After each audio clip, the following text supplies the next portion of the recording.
Well, hello everyone. We're a little bit later than normal, but it's a holiday week. What do you want? It's raining, right? That's our excuse. Oh man, I on my way out this morning, I had to clear out a drain. It was full of leaves. I didn't realize. I mean, not a ton, but just a little bit. It didn't back up or anything, but I don't know how much more rain we're getting. We're supposed to get like 1.86 inches in Modesto or something like that. Really? Yeah, over a 24-hour period. Yikes. Yeah, we're not going to handle that well, huh? No, my streets have a lot of water, but luckily we have those little things called drains into the water system. Now, does that go in the sewer system? I don't think so. Does it? Probably does. I don't know. I think it probably depends on the part of Modesto, right? Because like in my neighborhood, we're not connected to any kind of storm drain system. We're just rock wells. Gotcha. So yeah. So ours, gosh, a light sprinkle, man, will back up. So this morning I came out and there was half the streets flooded. Well, once they put our pool in and redid all of our reconnected all of our drains, that for all the roof and everything, because we would on one side of the house would back up no matter what I did, and I didn't realize it's because somebody covered up the end part. So as the drain comes out and then pops up and it's supposed to go out to the street, somebody had covered it with dirt and all that fun stuff. So no wonder popping. Yeah, so there was nothing to pop up in the first place. It was just a little cover over the stuff. So now that they clean that out, it's huge. The water just keeps going and going and going. Beautiful. Which is supposed to do. Yeah. And that's one side. The other side, there's only 3 drains that connected, and it kind of goes in to the front. Anyway, so talk enough about water in Modesto. I know, right? It makes the news around here. Yeah. All right. So our biggest thing that came out today, because there was no news yesterday, today is the Case-Shiller Index, which is the gold standard for appreciation, showed that home prices is nationwide went down 0.5% in October. I can show the chart, but I'll just go through this. It might be easier. Again, December is always the weaker time of the year, November, December, and it's going to be seasonally adjusted. Home prices are only down 0.3% if you're really looking at it. So now, if you look at overall, they've softened a bit, but we're still up over year 9.2%. So what we lost is the appreciation increase, not the actual value decrease. I know some people have seen some homes go lower in certain neighborhoods. I know one of my clients in contract up in Tuolumne County for $100,000 off, but that was because the people were nervous and they needed to sell. Gotcha. So our depreciation decelerated from 10.7% in the previous report and 20 at the peak of March. Can you believe that? To what we are now. And basically this, 11.6% from their peak. That's just saying home prices aren't down, that depreciation is down. Yeah, I'm gonna say it's just slow. So instead of 22%, we're only at 9.2%. Only almost 10% appreciation. Only. Yeah, that's still a lot considering interest rate change. That's still $50,000 a year on a $500,000 house. Yeah. Wow, we're going backwards. I'm telling you, what a horrible price. So if you look nationwide, on average, we're down 3% nationwide, and this is somewhat softening. But if you look back in 2008, we had a 20 to 30% decline. I know Modesto had a 50%, but overall, if you look nationwide, it was 20 to 30%. We're down overall 3%, but really we're still up, if you understand what I'm talking about. Yeah. And if you look at the biggest 10 to 20 city indexes, they're the ones that are hurting the most, like a San Francisco. Some of the bigger cities are hurting more than anything. Maybe Chicago, Detroit, some of those places are where they're hurting the most. And so, but if you look at our numbers are still up because we still haven't built any homes. And that's one of our things for us that is different. We're so short on home because someone asked me yesterday, how do you know? Well, I was in a documentary. I'm just kidding. How do I know? Because I read stuff. I look at stuff. I understand stuff. And I see that we're still down. Probably right now, we were down 4.3 million homes. I guarantee you now, because they stopped building and everything else, we're getting closer to 5 million homes. We're going to be short. And then when everybody starts coming out of the woodwork again, once these rates keep going down, it's going to be crazy again. Yeah. And there's still not going to be enough homes for them. You can only sell a home to one person. So I don't care if there's 20 of them wanting it. There's only one person who's going to get it. We're still going to be in kind of where we are now. What I mean is the amount of people closing on homes. Yeah. And so what I'm curious to see is if we see what happened like in 2008, right? Where all of a sudden you had multi-generational makeups in homes, right? Because like the kids were too young or they couldn't afford to buy, and someone else had lost their home, and now all the kids are back home, right?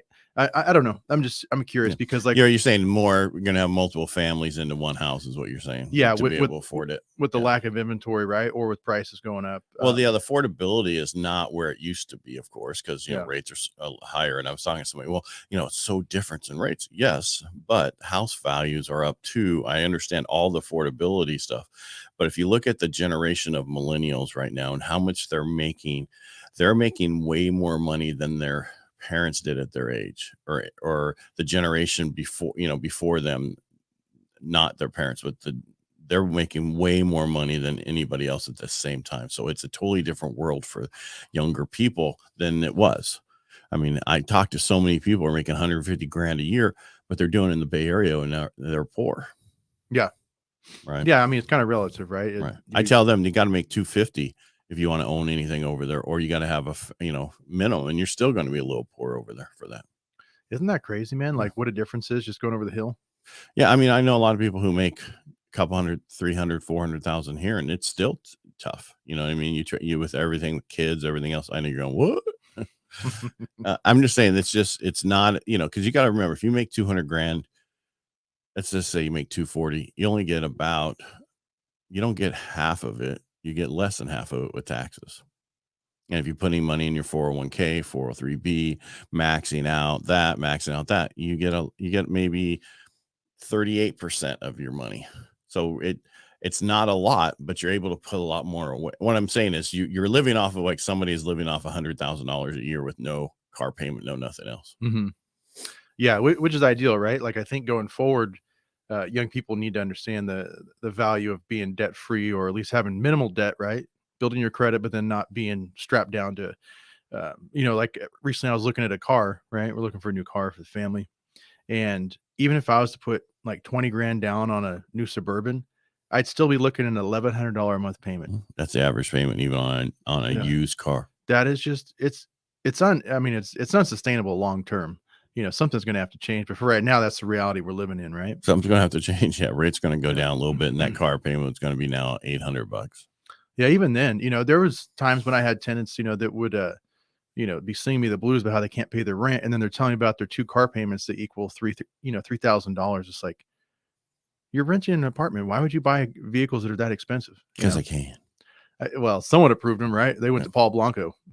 Hey, someone bleep that out. We don't know where they went. Oh, okay.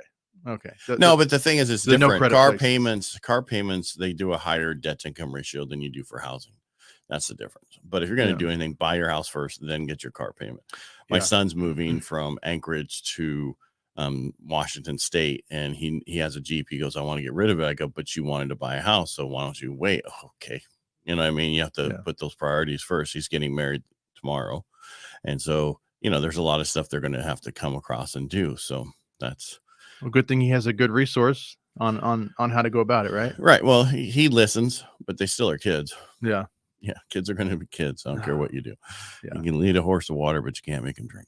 So, trust me, half my kids are the kind they're going to learn the hard way. Well, you can only give them the utility or the tools. They have to use them, and sometimes just kids don't listen. And then somebody else says it, and that's when they listen. So yeah, or if it's their idea, right? Or they think it's their idea. Yeah. All right, how's the market out there? Any issues with people, contingent offers, or anything else? We're seeing a lot of contingent offers right now. So I have one where we actually received 2 contingent offers at the same time, and then basically one of the potential buyers realized that they had overpriced their house and they just weren't going to get what they thought, and their margins were off, so they backed out. So we're seeing some of that too. Sellers that haven't been in the market for a while are still adjusting mentally to the difference, right? The change, right? It's they can't ask for whatever they want, and they're going to get it, kind of thing. Yeah. Well, and buyers are picky. Buyers are super picky right now, because they have the ability to be. Right. They can go find whatever they want. Yeah. I mean, this one house, it was an elderly couple, and so they owned it outright, but they didn't want to pay any more than what they're going to net for our house, right? And when their pictures went online, I mean, we're talking like this is an original 1979 house. Nothing's been updated, Well, they could always do a reverse mortgage on the new house. Then they wouldn't need they'd have enough money for that and some left over. Well, but yeah, basically they're in the 450 range, probably what they're gonna. What I mean is, what were they buying? 500, 450. The new house, roughly, is going to be a lateral. Yeah, I'm just saying they could put down 50, 60% and keep the rest of it. So then they could do that and still have money left over. I'm just saying people don't think outside the box sometimes. They just think, I want to lateral and pay this so that I have nothing. Well, you can do the same thing with reverse mortgage. You'll just have to pay your taxes and insurance. And it's a lateral move. It's not a big deal. Yeah. So, but it's one way to get your money out of your house so you can live better. You know, or, whatever works for them. But yeah. As far as that goes, it hasn't been too incredibly slow. I know a lot of people think that it's slow during the holidays, but I even had, people showing one of my listings on Christmas Eve. I had a ton of people call me Thursday, Friday last week, plus trying to connect with me on Saturday. And then I had Sunday night. It's like, it's Christmas. Leave me alone. Yeah. Through that system I have. And it's people are out looking. I mean, because when you're home and the holidays and you're sitting around, you wish you're going to have your own home. It's a great time to start looking. Oh, yeah. And that's really like when your strongest buyers are out there looking, right? Because a lot of times that's going to be younger folks. It's going to be their first time home, right? Because those are the people that are like motivated, right? Mm-hmm. They're not trying to run around to grandma and grandpa's and everyone else's with the kids and stuff. So you could get some good non-contingent offers around the holidays. Right. So be flexible. Sellers don't be afraid to go ahead and let someone show your house on Christmas Eve day, as long as it's not interfering with your plans. Right. Right. Exactly. Yeah. All right. Anything else? No. All right. No, everything's looking good. I was told by my radio guy to stop asking those questions because there's never anything else, but you never know. It could be, Well, I guess there could be a surprise, but no, surprise me next time when I say it. Oh, I'll probably forget by then, man. All right. We'll be back here on Thursday. Everybody make it a great day. Be careful out there in the rain.